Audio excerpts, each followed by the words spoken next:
This is Matt with Olympus Reptiles. Today we will be continuing our series on snakes that we own and what they mean to us. We have decided that we needed to do a new style of filming. So this will be the new voice that you will hear and how we'll... screw that! I can't do that. I can't be that deadpan. Alright, let's get to it. We are going to show more snakes that we own, and this is Apollo right here. Apollo is one of my first ball pythons. I say one of because my first ever ball python purchase was an accident to snakes. He was the accident. You're probably saying, how do you buy two snakes on accident? Well, let me tell you, I bought Apollo in a grocery store. I think it was parking lot. Might have been like a strip mall, something like that, in Kansas City. So yeah, he was one of those fun deals.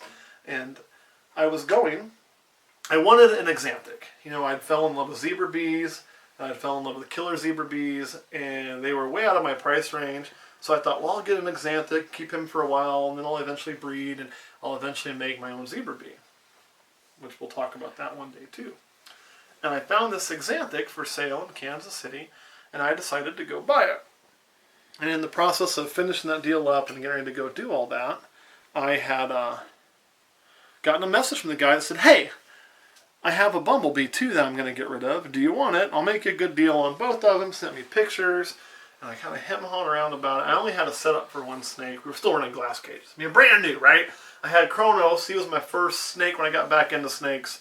And that was it. And then I was going to get this exanthic ball python. But I had some buddies that had a reptile shop, the one that we currently are partnered in. You know, I knew the guys over there. I bought my carpet python there. I bought my rodents there. I bought, you know, all kinds of stuff from them over the years. I had chameleons. You know, when I had my boa way back in the day, you know, it's like, I knew those guys. So I called them and said, hey, do you guys want a ball python, like a bumblebee?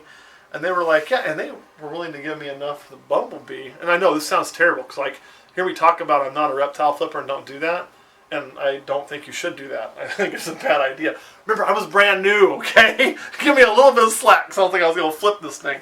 So I said, yeah, and I kind of told him the deal. Yeah, I got a guy that's wanting to sell me two snakes. I really only want one of them, but if you'll buy the bumblebee, then I'll buy it. They shot me a price, which was actually more than I was paying for it. Actually paid for my gas, and then some. Made it cheaper to get my exanthic. I said, cool. So I drove to Kansas City. I picked up Apollo here and my exanthic male. I'll show you on another video. And man, I picked him up. Tell you what, he was still a little younger, about 600 grams. He's browned a little bit since then, as bumblebees tend to do, and got to that nice gold color. He was still really bright yellow. And I was like, damn, this snake's cool looking. I really liked him. I was kind of already like regretting selling him, thinking I should have just kept both. But no, I said I would, so I'm going to honor my deal, right? And plus, I only had one setup. You know, I didn't have two snake setups. So I drove from Kansas City directly to the reptile shop.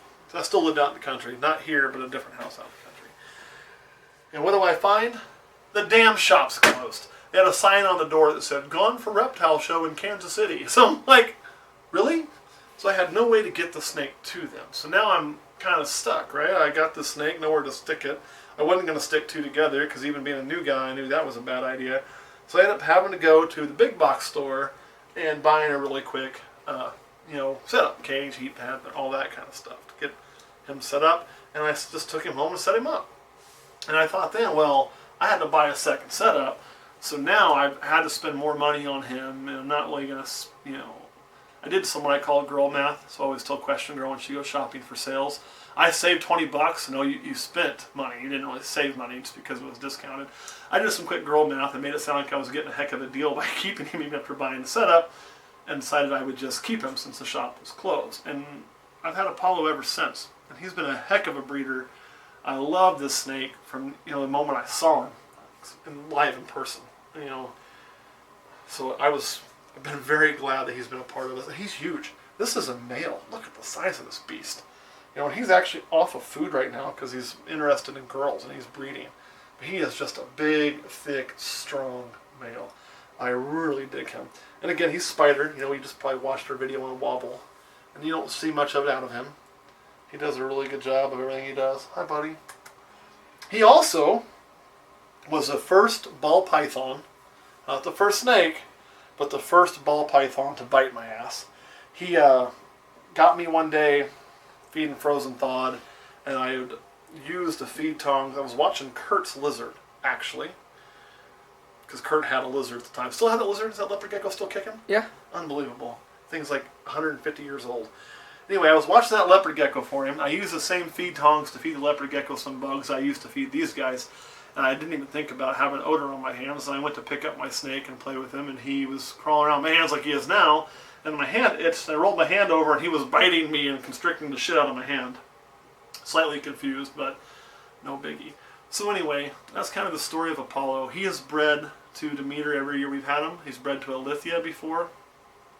That's been the only two girls I've really put him to. But he always produces big, healthy babies. And they always feed well. And like Alithia's, or not Alithia, but Demeter is huge. So the babies they produce are like, they come out of the egg at like 75 grams a lot of times, and they just eat like beasts. So they're going to end up usually being bigger ball pythons, which is awesome. All right, any questions, Kurt, about Apollo?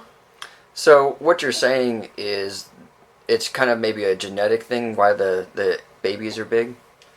You know, yeah, I don't think it's like, you know, a giant snake morph or anything like that. But they're no different than people, okay?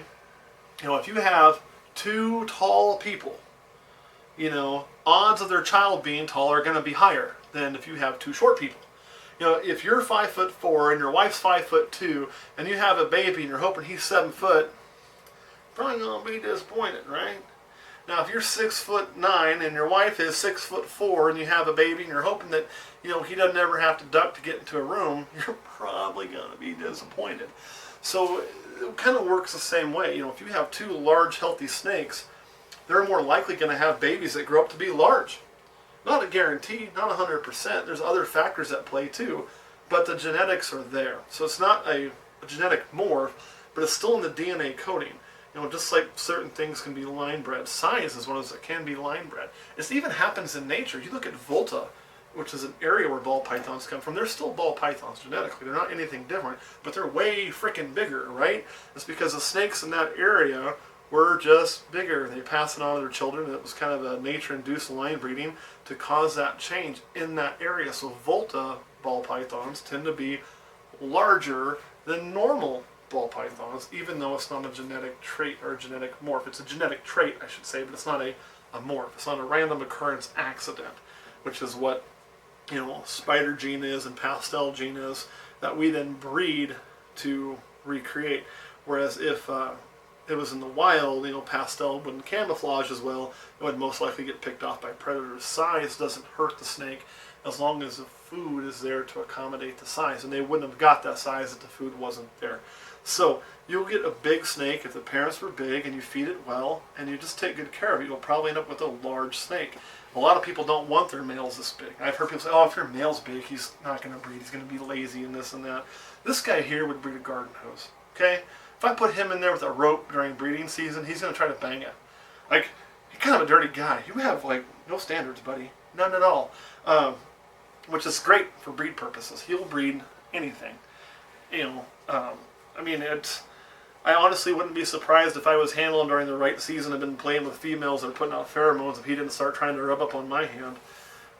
Like, it's just the way he is. He is a very driven breeder, very prolific breeder. So I don't subscribe to the big males don't breed and you want your male, you know, only 800 grams. Like, here, let's weigh him. We're talking about, give you an idea of how big he actually is. Where did I put the scale, Kurt? It's right there. I see it. I tried to organize this room so I, you know, can look for stuff and find it a lot quicker than what I used to have to do. So we'll just give him a quick weight on the scale here. I guess I should turn that so you can see it, huh? That'll make things better. So we're all zeroed. There we are. And this is going to give you an idea of how big this male is. I'm going to bet he's around 2,300 right now.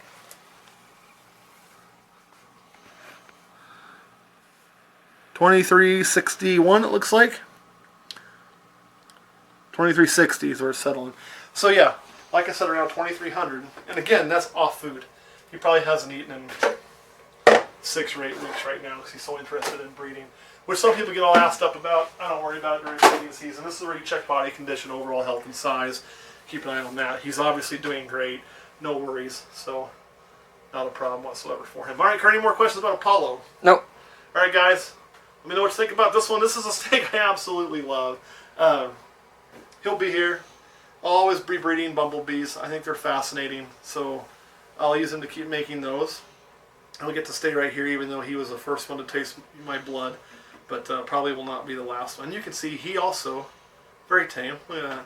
Very handleable snake. You know, this is a snake I'll take if I want to show people something that looks cool and that they can play with and handle without fear. He's probably been handled more than a lot of my other ball pythons because he was one of the first ones I got.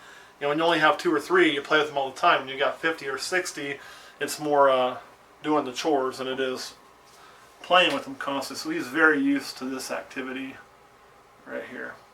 All right, we will see you next week.